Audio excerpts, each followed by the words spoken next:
It was called the Widowmaker, a steel beast meant to defend the Soviet Union, but instead, it nearly triggered a nuclear apocalypse. This wasn't just another submarine, this was K-19, a machine so cursed with accidents, failures, and tragedy that its sailors believed it was haunted.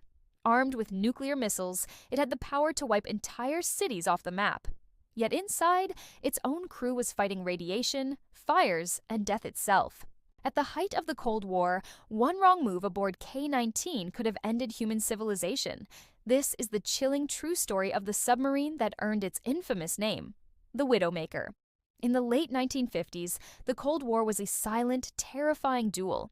The United States and the Soviet Union were locked in a relentless arms race, each trying to outmatch the other's military might. America had a powerful nuclear navy, and the Soviets were desperate to catch up. The order came directly from the Kremlin: build a ballistic missile submarine and do it fast. So, in 1958, the keel of K-19 was laid down. But the pressure from the top led to rushed engineering, poor safety standards, and dangerous shortcuts. Welders complained about cracks in the hull, but their warnings were ignored by higher-ups obsessed with meeting deadlines.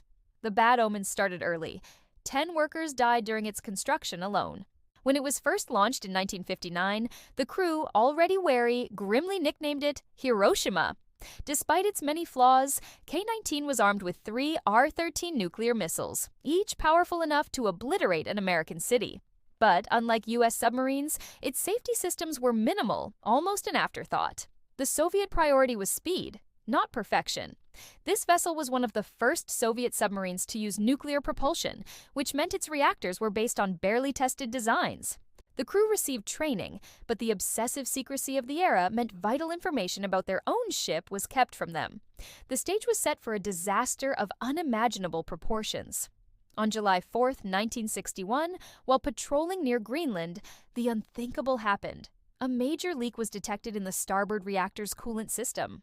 Without the coolant fluid, the reactor's core temperature began to climb uncontrollably, heading towards a meltdown. A meltdown wouldn't just destroy the submarine, it would create a massive radioactive steam explosion. With NATO forces and American bases nearby, such an event would almost certainly be mistaken for a nuclear attack, triggering an all-out nuclear war. The captain, Nikolai Zateyev, was faced with an impossible choice. There was no backup cooling system. The Soviets, in their rush, had never installed one. Radiation alarms screamed through the corridors as the temperature inside the reactor compartment skyrocketed. The sailors had to improvise. Captain Zateyev gave a harrowing order. A team must go into the reactor compartment and build a makeshift cooling system from scratch. Armed with only pipes and welding tools, a group of 8 men volunteered for the suicide mission. They knew entering the reactor room meant exposure to lethal doses of radiation, a death sentence with no appeal. One by one, the men sacrificed themselves, working in the face of an invisible, deadly enemy. The radiation burned their skin, swelled their faces, and systematically destroyed their internal organs. Yet they continued their work, driven by a desperate determination to save not just their shipmates, but the world. Against all odds, their jury-rigged cooling system worked. The meltdown was averted, but the cost was immense. 8 sailors died within days from acute radiation sickness.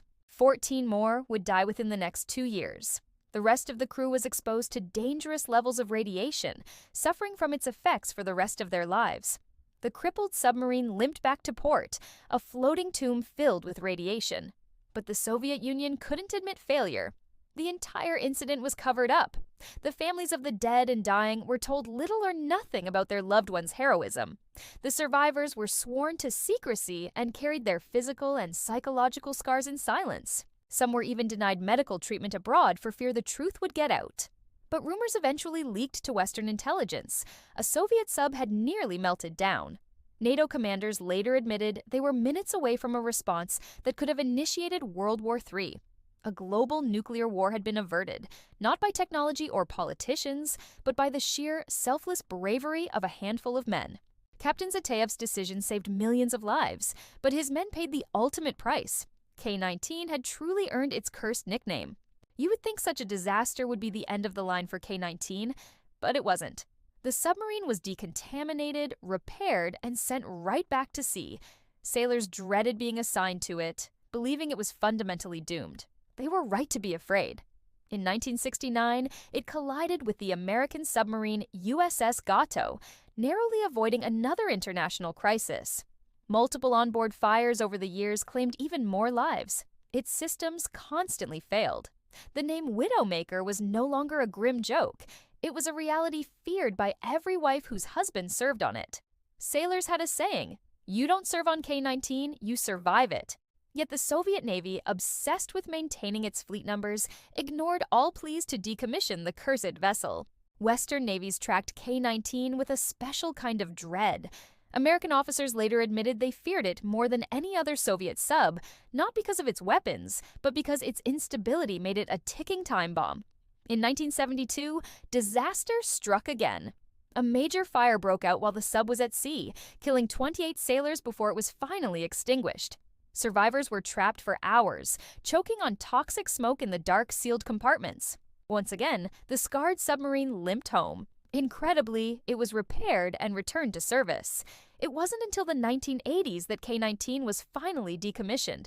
By then, it had claimed the lives of dozens of its own crewmen, its reputation as a floating coffin forever cemented in naval history.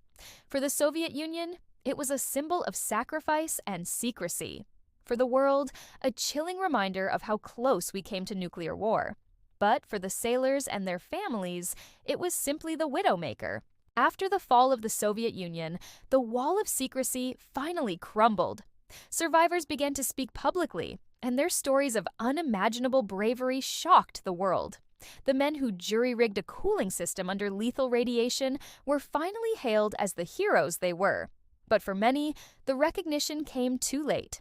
The 2002 film, K-19, The Widowmaker, starring Harrison Ford, brought the story to a global audience.